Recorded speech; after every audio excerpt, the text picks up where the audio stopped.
César Montúfar.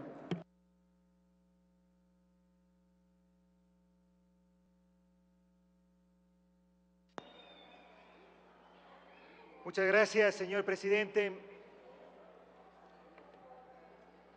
Colegas asambleístas, sería ideal, sería casi una utopía que por un momento oposición, independientes, sectores afines del gobierno, podamos ponernos de acuerdo y llegar a consensos sobre un tema tan importante como el que estamos tratando esta tarde y este día. Y es el derecho de todos los niños, de todas las niñas y adolescentes del país al acceso a una educación de calidad, calidez, una educación intercultural que nos permita conocernos y aproximarnos a todos quienes son parte de esta comunidad política, una educación incluyente que no nos separe entre quienes acceden al proceso educativo, un acceso a una educación de calidad cercana al hogar donde vivimos. Ojalá en un día cercano el país pueda hacer realidad esa utopía de que todos los niños y niñas del Ecuador puedan gozar de un tipo de educación y ejerciten este derecho de esta manera. Una educación que supere una visión educativa tradicional, centrada en el aula, y que piense el proceso educativo desde la perspectiva de la sociedad en su conjunto. Que pensemos en una sociedad educadora, en que todos aprendamos y todos aprendan, no solamente en la escuela, en el hogar, en los medios de comunicación y en todos los espacios a los que cotidianamente estamos expuestos. Pero para hacer realidad, para que podamos hacer realidad esa utopía, al menos hacen falta 3 condiciones que veo son deficientes en el proyecto que hoy estamos discutiendo y que espero sinceramente sean mejorados. El primero tiene que ver con el tema del territorio, puesto que es innegable, y ya lo mencionó el asambleísta Paco Moncayo, que estamos ante un proyecto de ley que reproduce esa visión centralista que hemos anotado en otros proyectos de ley que han sido aprobados y promovidos por la mayoría oficialista.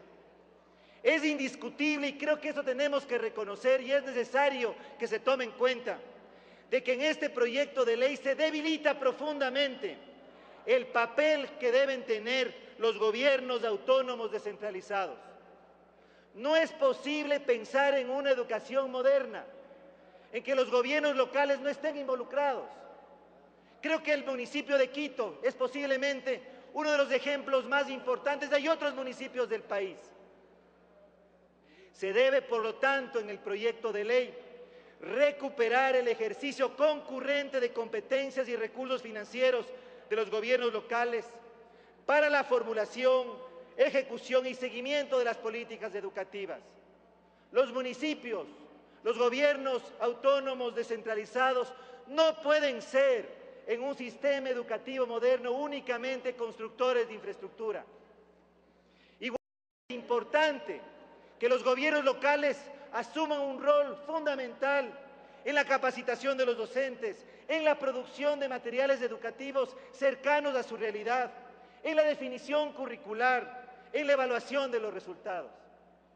Yo quisiera ser enfático en este punto y quisiera solicitar a la Comisión que revea, que reevalúe el papel que se le otorga a los gobiernos descentralizados autónomos en el proyecto de ley. Un segundo elemento para llegar a la utopía a la que estaba haciendo referencia en un inicio, tiene que ver con el modelo institucional, el papel del Consejo Nacional de Educación. El artículo 39 del proyecto que se nos ha presentado y hoy estamos discutiendo establece que este solo tendrá facultades de orientación y consulta. es fundamental para promover genuinamente una gestión, una planificación, un diseño, un manejo participativo del proceso de educación del país, que el Consejo Nacional de Educación tenga carácter vinculante, y eso es muy importante, porque de lo contrario, la promesa de que podamos generar un sistema nacional de educación que tenga características participativas va a ser imposible. El Consejo tiene que estar a cargo de elaborar el Plan Nacional de Educación, vigilar el cumplimiento de las políticas educativas, garantizar su continuidad. Es importante también que se revea la composición de este Consejo, que nos planteemos un modelo mucho más participativo, en el que estén presentes los gobiernos seccionales, los gobiernos autónomos descentralizados y otros actores que también son importantes en el proceso educativo del país. Y en tercer lugar, tenemos que mirar y tenemos que rever el tema de asignación de recursos financieros. Es indudable, y como asambleísta de oposición reconozco el esfuerzo enorme que este gobierno ha dado al sector educativo en términos de incrementos sostenidos del presupuesto. Eso es quizá uno de los elementos más positivos del gobierno de Rafael Correa, y eso tenemos que reconocer. Sin embargo, hay solo 2 artículos muy pobres que desarrollan el financiamiento del Sistema Nacional de Educación, y esto merece ser desarrollado. Tienen que establecerse criterios mucho más claros para la asignación de recursos. Tienen que establecerse prioridades. Tienen que establecerse principios que puedan permitir una asignación de recursos sobre la base de que tengamos y podamos mejorar la calidad del gasto, podamos garantizar la equidad. Es fundamental, por lo tanto, que el sistema y la forma de financiamiento sea revisado de manera que se garantice que ese incremento que se ha dado, esos aumentos importantes en el presupuesto, puedan seguirse manteniendo en el tiempo y que garanticen la calidad del gasto y por lo tanto también garanticen principios como los de equidad. Y por último, creo que es importante también que consideremos un tema fundamental, que es el de la remuneración de los maestros. Yo apoyo el concepto de sueldo básico unificado, en el que se incorpore antigüedad, el bono de frontera, como aquí se ha mencionado, el bono insular, amazónico, y también el bono relativo al acceso a zonas de difícil incorporación. No puede ser concebible, si queremos hacer homenaje al aporte que hacen los maestros en el país, que un título de profesor se equipare a un grado, a un nivel de servidor público. De apoyo número 3, un maestro con título de profesor tiene que ser considerado y al menos equiparado como servidor público, y de esa manera su remuneración deberá aumentar ostensiblemente. Esto obviamente garantizando un sistema de evaluación independiente y criterios de ascenso de categoría, no solamente basados en antigüedad, sino también en criterios de mérito académico. Colegas asambleístas, esta es posiblemente la ley más importante que estamos tratando.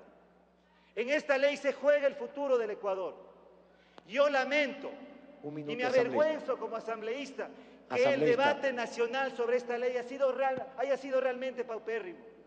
Que la opinión pública no haya considerado como un tema trascendental, en que todos los sectores del país debieron incorporarse a debatir, a discutirlo. Espero que ese error lo corrijamos todos y que de aquí en adelante, hasta el segundo debate, podamos hacer homenaje no solamente al maestro, sino también a los miles y millones de niños y niñas y adolescentes ecuatorianos que merecen realmente que esta asamblea, a través de un proyecto de ley, les garantice el acceder a una educación de calidad. Muchísimas gracias.